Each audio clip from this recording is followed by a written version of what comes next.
What's going on, guys? My name is the Afk Obby, and in between my Obby progression videos and my other random videos like my defense peer, I wanted to start putting out more lists. You guys have enjoyed the lists I've done before, so I wanted to keep the ball rolling with the worst skill in Old School RuneScape. To me, the one I hate the most, the one I would vote yes to if it was pulled to be removed from the dang game.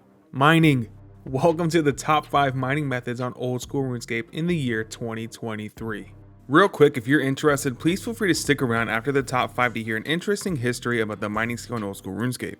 Also, congrats to a Geostigma on winning a bond from our Building a Defense peer video. Comment "mining sucks" down below with your RSN to be entered in for our next bond giveaway. Coming in at number 5, we have the Blast Mine. Needing only 43 mining and 100% Lovaken's favor, Blast Mining grants both mining and firemaking experience. Using a chisel, dynamite, and a tinderbox, simply blast chunks of valuable ore from a hard rock wall. Sounds weird for mining, doesn't it? This method comes in at number 5 because it is a fast-paced minigame. The GP per hour is very decent, but it is consistent upkeep while playing the minigame because you risk taking damage if not at least 3 tiles away from where you light the dynamite. 75 plus mining is highly recommended due to the unique advantage of choosing the Blast Mine. This unique trait is the ability to obtain ores 10 levels above your mining level. This means players with 75 mining have the ability to obtain runite ore, of which requires mining level 85 regularly. You are looking at profits of potentially over 400k per hour, reaching almost 80k XP per hour, as long as you're willing to sacrifice your right wrist.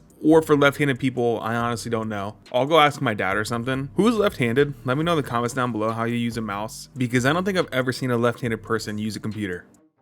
Number 4 is power mining iron ore. Regularly mining iron ore requires only level 15 mining and can be found in over 40 locations across the world of Gielinor. However, today we are talking about the method in which you mine a triangle formation of iron rocks called power mining. This method can be done in 11 locations listed on the screen. Simply click the iron rock, quickly click the rock left or right and repeat. Ideally, you'll want level 60 mining to access the mining guild. The mining guild has several advantages. These advantages include an invisible +7 boost to mining, a 50% reduced ore respawn timer, meaning no waiting between rocks respawning, a 1 out of 100 chance of acquiring an unidentified mineral, and a deposit box is very close by. The unidentified minerals are stackable and can be turned in for mining gloves or increased profits. Some recommendations when power mining iron are obviously the 60 mining level we discussed, a rune or dragon pickaxe, and equipping Varrock Armor 1 that you obtain after completing the Varrock Easy Diary. The Varrock body will give you a 10% chance of mining 2 ores at once, giving you XP for both. Pretty good when you're going for XP per hour. Highly recommend when you are power mining iron ore.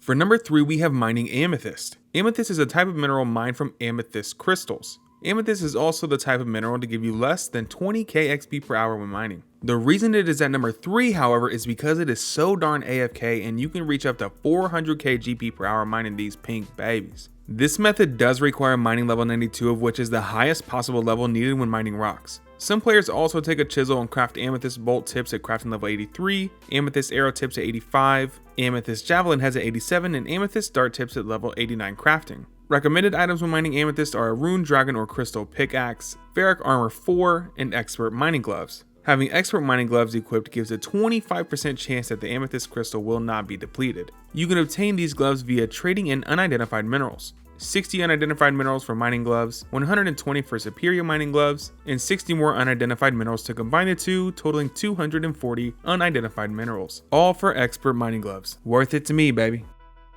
Coming in at number 2, we have shooting stars. Starting at mining level number 10, you can begin mining shooting stars. I bet some of you have never heard the term that I'm about to drop on you before, but shooting stars are considered distractions and diversions on Old School RuneScape. This means they are sporadic activities that are meant to distract and be a diversion from whatever content you are working on at the time. There are currently 3 activities that are considered quote-unquote D&Ds, not Dungeons and Dragons, distractions and diversions. We have champion scrolls, clue scrolls, and shooting stars. Clue scrolls and shooting stars are both accessible and free to play. With shooting stars, a meteor falls from the sky approximately every 2 hours across every in-game server. When crashed from the sky, they appear as a crashed star and can be mined for a currency called Stardust. This Stardust can be exchanged at Desuri's Star Shop at the Mining Guild entrance in Valador. Although shooting stars can be found in free-to-play, the shop, however, is only available in members' worlds. You also only get half of the experience points in free-to-play worlds. Another fun fact, when standing near the crash site where the star is falling, you'll hear a whistling sound as it comes shooting from the sky towards the ground. Even a crash can be heard as it impacts the ground. Snazzy.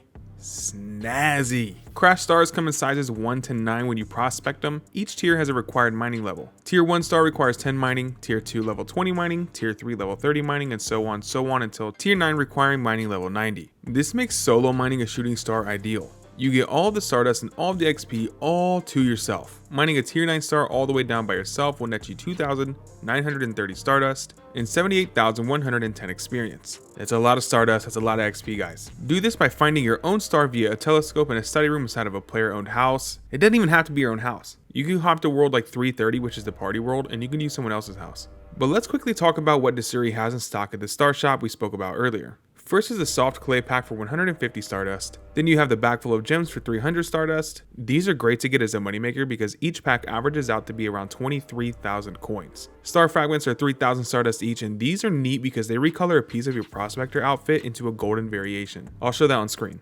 4 of these are needed for the whole set, meaning 12,000 Stardust total. Lastly, the shop offers an uncharged Celestial ring for 2,000 Stardust. This ring is a mining enhancer, meaning wearing the ring gives an invisible mining boost of +4 even when it's uncharged. You can charge the ring with Stardust, and charging the ring gives a 1 in 10 chance to receive an extra ore when mining rocks up to Adamantite. You get XP for the extra ore given, so it's ideal when going for XP per hour rates. Recommendations for this method would obviously be the best pickaxe possible, and if you don't have a telescope in your house, use someone else's house, or just join the French chat star miners.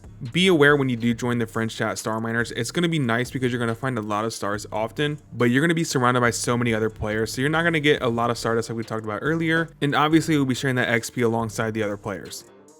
Finally, at number 1, we have the Motherlode Mine. If you mine in Old School RuneScape, you know this method. Not too much I can say about this, but of course, I have lots to unpack about the number 1 mining method topping our list. Motherlode Mine is so popular in number 1 because only level 30 is required to enter and do a low intensity mining training. There are 2 levels in the Motherlode Mine. The lower level accessible at mining level 30 and the upper level accessible at mining level 72 and 100 golden nuggets paid to Prospector Percy. The lower level has many ore veins scattered throughout, and these can be mined for pay dirt, bringing in 60 mining experience each. The veins have a 33% chance of depleting each time a pay dirt is mined. These veins also give uncut gems. The upper level is so sought after because the ore veins aren't spaced far apart. All veins are within close proximity of each other, as well as quick access to the bank and hopper. Unlike the bottom floor, the veins on the top floor will operate on a time-based function.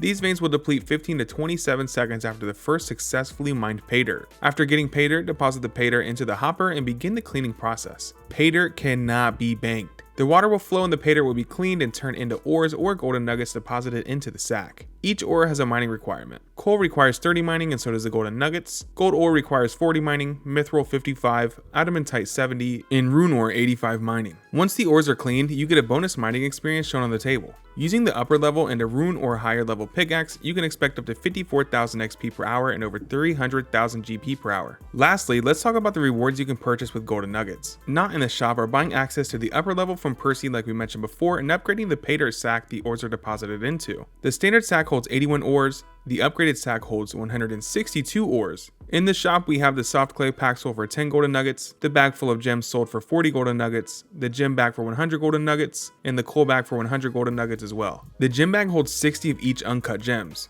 These gems are uncut sapphire, emerald, ruby, diamond, and dragonstone. The coal bag holds up to 27 pieces of coal and up to 36 if you have the smithing cape equipped. The last 4 items in Percy's nugget shop are the 4 prospector pieces. You have the prospector boots that sell for 30 nuggets giving you a 0.2% XP boost, the helmet selling for 40 giving a 0.4% XP boost, the leg selling for 50 golden nuggets giving a 0.6% XP boost, and finally the jacket selling for 60 golden nuggets giving a 0.8% XP boost. Having all 4 pieces equipped at once will give you a 2.5% XP boost when mining. This mining method gives great XP per hour, GP per hour, decently AFK, can be started at only 30 mining, able to obtain the mining outfit and other crucial mining untradables. No brainer when inserting this method as number 1 on our list. Now that our top 5 is over, I'd enjoy giving a small backstory on the mining skill. I'm weird in the sense that I thoroughly enjoy knowing little stories behind skills, like where they come from or anything else my ADHD brain can just soak up. If you enjoy the same, then feel free to stick around for this next part. If not, then I hope you enjoyed the video and I'll see you next time. For those that would enjoy some background information on mining, mining was available at RuneScape's launch on January 4th, 2001. In 2001, we only had one pickaxe that resembled a steel pickaxe and could not be equipped, as opposed to the 9 standard pickaxes that we have currently as of 2023. As of now, you can use the bronze pickaxe at level 1, iron at 1, steel at 6, black at 11, mithril at 21, adamant at 31, rune at 41, dragon at 61, and the crystal pickaxe at level 71. These pickaxes can be wielded at 1 less attack level than the respective mining level, which means wielding the rune pickaxe at attack level 40, adamant at 30 attack, and so on. Doing so will give you an empty inventory space, so that is always a positive thing when mining. These standard pickaxes do have variations to them, such as the rune pickaxe having a gilded variation. You also have a 3rd age pickaxe, upgraded dragon pickaxe with an ornament kit, or the trailblazer kit. Infernal pickaxe is a dragon pickaxe used with a smoldering stone. This means you get smithing XP on top of the mining XP due to the infernal pickaxe combusting the ore, granting you the smithing experience. The infernal pickaxe can also get a trailblazer ornament kit put on.